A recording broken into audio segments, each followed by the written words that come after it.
ಮತ್ತೆ ಯುದ್ಧ ಸಾಧ್ಯತೆ ಇರಾನ್ ಹೇಳ್ತಾ ಇರೋದು. ನೋಡಿ, ಅಮೆರಿಕ ಮತ್ತು ಇಸ್ರೇಲ್ ಪಡೆಗಳು ಇರಾನ್ ವಿರುದ್ಧ ಮತ್ತೆ ಯುದ್ಧ ಆರಂಭಿಸುವ ಸಾಧ್ಯತೆ ಇದೆ ಅಂತ ಸ್ವತಃ ಇರಾನ್ ಸೇನೆ ಹೇಳಿದೆ. ಎಲ್ಲವೂ ಸುಮ್ಮನಾಯಿತು, ಎಲ್ಲವೂ ತಣ್ಣಗಾಗ್ತಾ ಇದ್ದಾರೆ, ಹೀಗೆ ಸೈಲೆಂಟಾಗಿ ಯುದ್ಧ ಮುಗಿದೋಗ್ಬಿಡುತ್ತೆ, ನೆಮ್ಮದಿಯಾಗಿ ಬದುಕ್ಬೋದು ಅಂದ್ಕೊಂಡವ್ರಿಗೆ ಮತ್ತೊಂದು ಶಾಕಿಂಗ್ ನ್ಯೂಸ್. ಮತ್ತೆ ಯುದ್ಧ ಮಾಡುವಂಥ ಸಾಧ್ಯತೆಗಳಿದೆ ಅಂತ ಇರಾನ್ ಸೇನೆಯೇ ಹೇಳ್ತಾ ಇದೆ.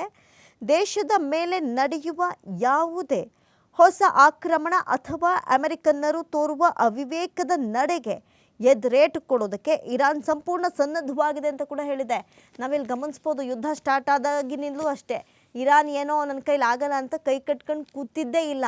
ತನ್ನ ಕೈಲಿ ಎಷ್ಟಾಗುತ್ತೋ ಅಷ್ಟು ಕಾಂಪಿಟೇಷನ್ ಕೊಡ್ತಾನೆ ಬಂತು. ಈಗಲೂ ಅದನ್ನೇ ಹೇಳ್ತಾ ಇದೆ, ಎಷ್ಟೇ ನೀವು ಅವಿವೇಕದ ನಡೆಯನ್ನು ತೋರಿದ್ರು ನಿಮಗೆ ಹೆಂಗೆ ಉತ್ತರ ಕೊಡಬೇಕು, ಹೆಂಗೆ ಉತ್ತರ ಕೊಟ್ಟಿದ್ದೀವಿ, ಹೆಂಗೆ ಉತ್ತರ ಕೊಡ್ತೀವಿ ಅನ್ನೋದನ್ನು ಕೂಡ ನಾವು ಮನವರಿಕೆ ಮಾಡ್ತೀವಿ ಅಂತ ಇರಾನ್ ಎಚ್ಚರಿಸುವಂಥ ಕೆಲಸಕ್ಕೆ ಮುಂದಾಗಿದೆ. ಈ ಮೂಲಕ ನಾವು ನೋಡ್ಬೋದು, ಇರಾನ್ ಯಾವುದೇ ಕಾರಣಕ್ಕೂ ಅಂದಿಗೂ ಇಂದಿಗೂ ಮುಂದೆಯೂ ಕೈ ಕಟ್ಕೊಂಡು ಕೂರಲ್ಲ ಅನ್ನೋದಂತೂ ಸ್ಪಷ್ಟಪಡಿಸಿದೆ. ಕಾಂಪಿಟೇಷನ್ಗೆ ಸನ್ನದ್ಧವಾಗಿದ್ದೀನಿ, ಹೆಂಗೆ ವಿಶ್ವದ ಮುಂದೆ ನಿಮ್ಮನ್ನ ತಲೆ ಬಗ್ಗಿಸ್ಬೇಕೋ ಹಂಗೆ ತಲೆ ತಗ್ಗಿಸುವಂಥ ಕೆಲಸಕ್ಕೆ ನಾನು ಮುಂದಾಗ್ತೀನಿ ಅಂತ ಹೇಳ್ತಾ ಇದೆ ಇರಾನ್.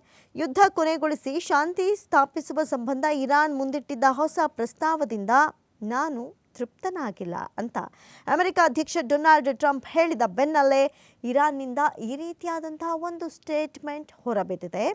ಅದರಲ್ಲೂ ಕೂಡ ಪ್ರಮುಖವಾಗಿ ಅಮೆರಿಕ ತಾನು ನೀಡಿದ ಯಾವುದೇ ಭರವಸೆ ಅಥವಾ ಮಾಡಿಕೊಂಡ ಒಪ್ಪಂದಕ್ಕೆ ಬದ್ಧವಾಗಿಲ್ಲ ಎಂಬುದು ಹಲವಾರು ಬಾರಿ ಸಾಬೀತಾಗಿದೆ. ಈಗ ಟ್ರಂಪ್ ಅವರು ಇರಾನ್ನ ಹೊಸ ಪ್ರಸ್ತಾವವನ್ನು ತಿರಸ್ಕರಿಸಿದ್ದಾರೆ.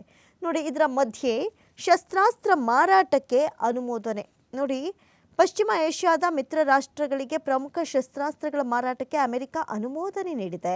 ಕತಾರ್ಗೆ $400 ಕೋಟಿ ಅಂದರೆ ಸುಮಾರು $37,964 ಕೋಟಿ ಆಗುತ್ತೆ. ಈ $400 ಕೋಟಿ ಅಂದರೆ ಈ ಮೊತ್ತದ ಪೇಟ್ರಿಯಾಟ್ ಕ್ಷಿಪಣಿ ಮಾರಾಟ ಇಸ್ರೇಲ್ಗೆ ಸುಮಾರು $100 ಕೋಟಿ ಅಂದರೆ $9,491 ಕೋಟಿ ಬೆಲೆ ಬಾಳುತ್ತೆ. ಇದು ಮೊತ್ತದ ಶಸ್ತ್ರಾಸ್ತ್ರ ವ್ಯವಸ್ಥೆಗಳ ಮಾರಾಟಕ್ಕೆ ಅನುಮೋದನೆಯನ್ನು ನೀಡಿದಂತಾಗತ್ತೆ. ಒಟ್ಟಾರೆ ಹೇಳೋದಾದರೆ ಮತ್ತೆ ಈ ಯುದ್ಧಗಳು ನಡೆಯುವಂಥ ಲಕ್ಷಣಗಳಿದೆ. ಅದನ್ನು ಎದುರಿಸೋದಕ್ಕೆ ನಾನು ಕೂಡ ಸಿದ್ಧವಾಗಿದ್ದೀನಿ. ಆಯಿತು, ಏನು ಮಾಡ್ತಿರೋ ಮಾಡಿ ಎನ್ನುವಂಥ ಸವಾಲನ್ನು ಒಡ್ಡೋದಕ್ಕೆ ಇಲ್ಲಿ ಇರಾನ್ ಮುಂದಾಗಿದೆ.